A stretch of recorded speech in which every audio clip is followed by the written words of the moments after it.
Il y a de l'eau, hein. Ça rafraîchit. Faudrait peut-être en 84.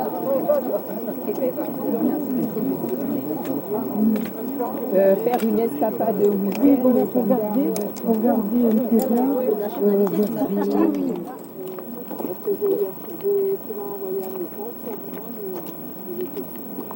C'est pas qu'il était bizarre, et j'ai répondu. Et après, j'ai eu une réponse vraiment que c'est pourquoi je devais aller dans le travail.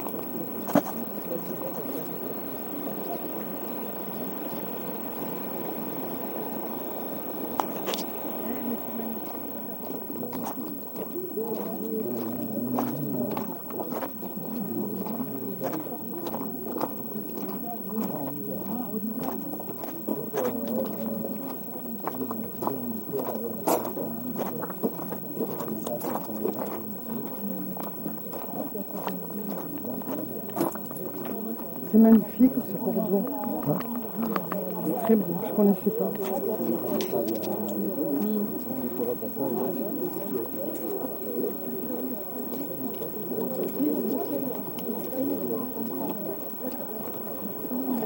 Allez. Daban.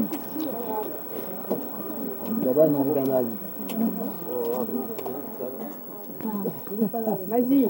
Donc, Aristide Maillol est né à Bagnous en 1861. Ses parents étaient épiciers. Son grand-père était quelqu'un qui avait quand même eu de l'argent, qui avait fait une certaine fortune, d'où la Maison Rose, qui a été achetée quand ils ont vendu leur grande propriété de Polille, quand on les a expropriés, parce que le train passait. Donc, une famille, tout ce qu'il y a de plus normal, et à 20 ans, Aristide, il file. Il s'en va à Paris. Il s'en va à Paris, pourquoi? Parce qu'il veut faire les beaux-arts. Donc, il fait les beaux-arts, et là, il va rencontrer, donc, 20 ans, c'est 1881, 1882, il y restera jusqu'en 1892, et là, il va rencontrer les Nabis. Les Nabis, c'est un mouvement pictural qui succède aux impressionnistes, qui est enfin, à peu près au même moment, mais légèrement après les impressionnistes. Et il va donc s'intéresser à ce mouvement qui est d'inspiration symboliste. Si vous connaissez un petit peu la poésie, vous savez qu'il y a de la poésie symboliste. Donc, c'est un mouvement d'origine symboliste. Et à ce moment-là, Maillol ne s'intéresse pas du tout à la sculpture. Il est allé aux Beaux-Arts à Paris pour peindre, et jusqu'à 35 ans, 36 ans, il ne sculptera pas. Donc il est peintre du mouvement Nabi.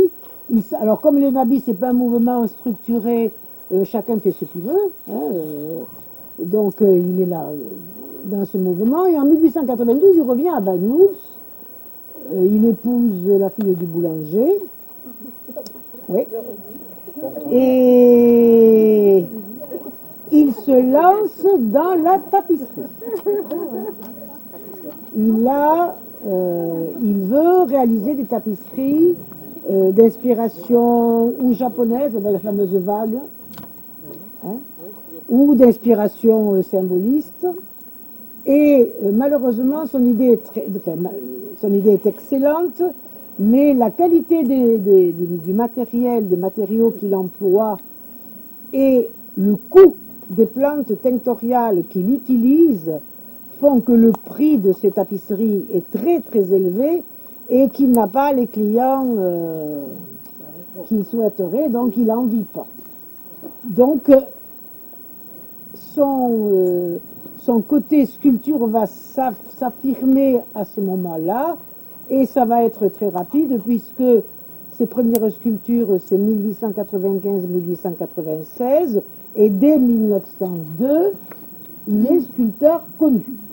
Donc c'est très rapide, c'est vraiment une réussite, alors qu'il avait tiré le diable par la queue pendant tout le reste de sa vie. Là c'est une très belle réussite, il s'achète sa propriété à Marly-le-Roi, enfin il réussit, Et donc il s'affirme comme un des grands sculpteurs de son époque. D'ailleurs, Rodin, qu'il connaissait bien, avec lequel il était ami, lui avait dit « Quand je mourrai, vous prendrez ma succession, vous serez le premier sculpteur français. » Donc, pour vous dire s'il est considéré. Et évidemment, il trace son chemin. Son chemin, c'est d'abord la pureté des formes.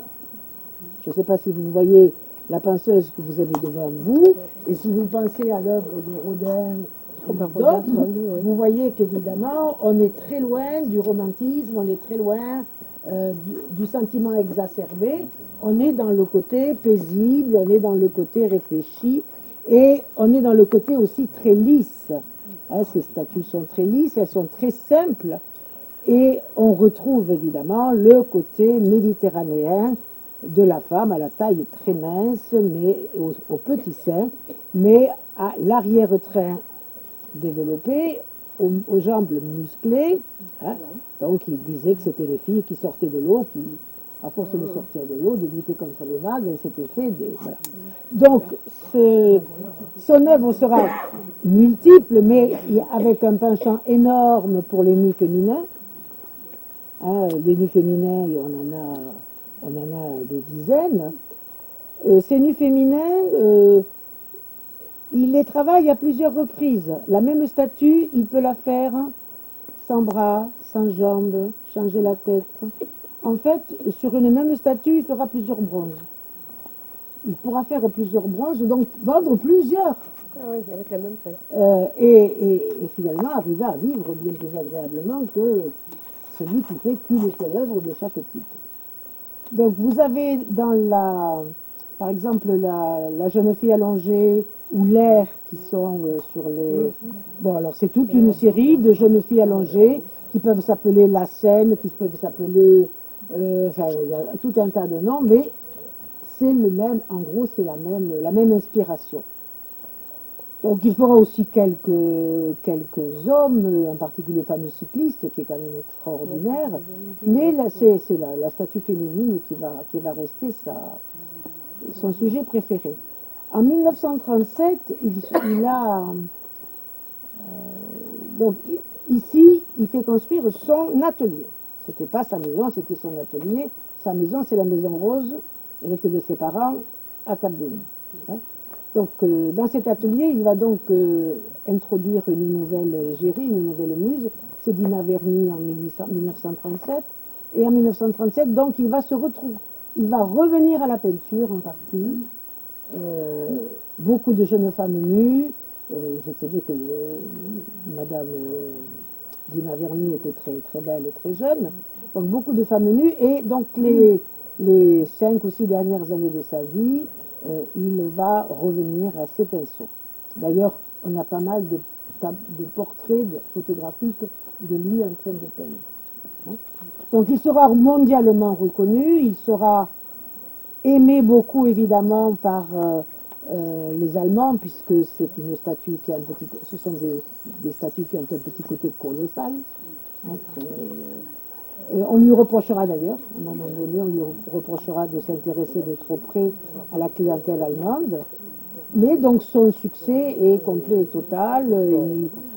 Il ouvre un très bel atelier à Paris et il est reconnu. Et il finira ses jours ici à Banyuls. Il mourra sur la route des Mages dans un accident de voiture en 1944. Donc il n'aura qu'un fils, Lulu, qu'on a vu, enfin moi que j'ai connu, les autres Banoulins, là, vous vous rappelez pas de Lulu? Bah, il était aussi artiste, hein, il était peintre, mais bon, je pense qu'il ne devait pas avoir le génie de son père, c'est sûr. Et peut-être... ouf, il est mort assez jeune, hein, contrairement à son père. Et donc, en fait, c'est Madame Dina Verny qui va devenir, et à la fois sa légataire universelle et la gardienne de son souvenir. Et c'est la fondation Dina Verny qui ouvrira et ce musée que vous avez derrière. Si vous ne le connaissez pas, venez le voir, il est intéressant. Il y a une vitrine où il y a des petites statues absolument merveilleuses.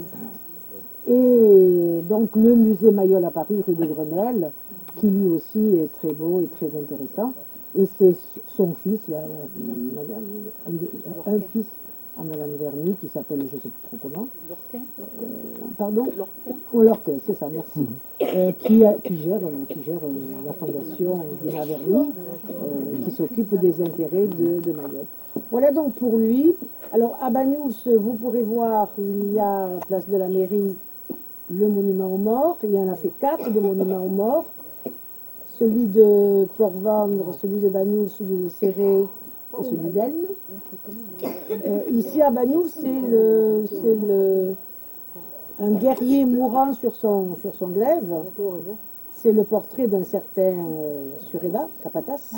C'est le portrait de Capatas. C'était un athlète, c'était un très bel homme, je ne sais pas si tu t'en souviens. Une force de la nature. Et donc là, ça s'inspire vraiment de l'Antiquité. On est dans le thème antique avec les femmes qui pleurent, la fiancée, la mère d'un côté, et de l'autre côté, les déesses qui apportent des couronnes de fleurs pour couronner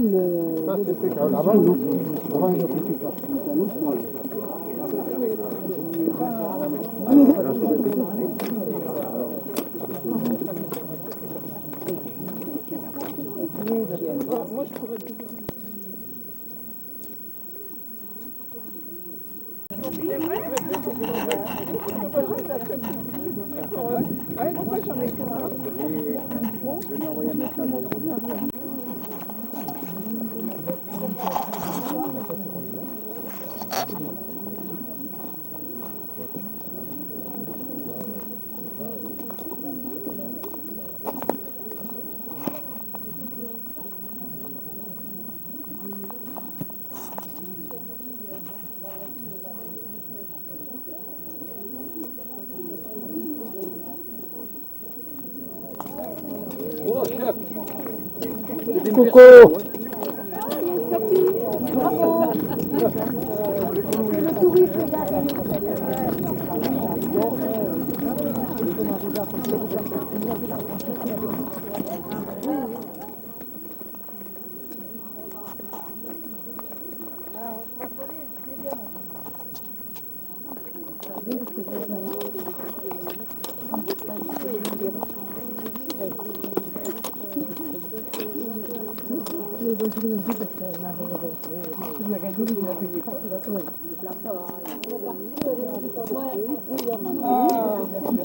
Et un oranger et du citronnier.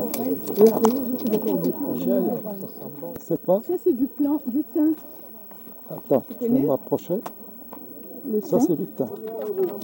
Je ne veux pas dire à ça. Ah non, la plus vieille, non.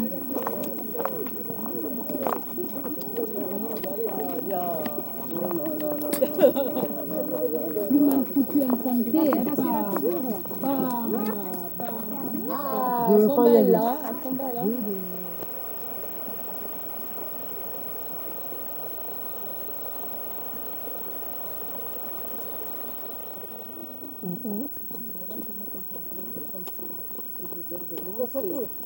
C'est la menthe poivrée, hein. C'est la menthe poivrée.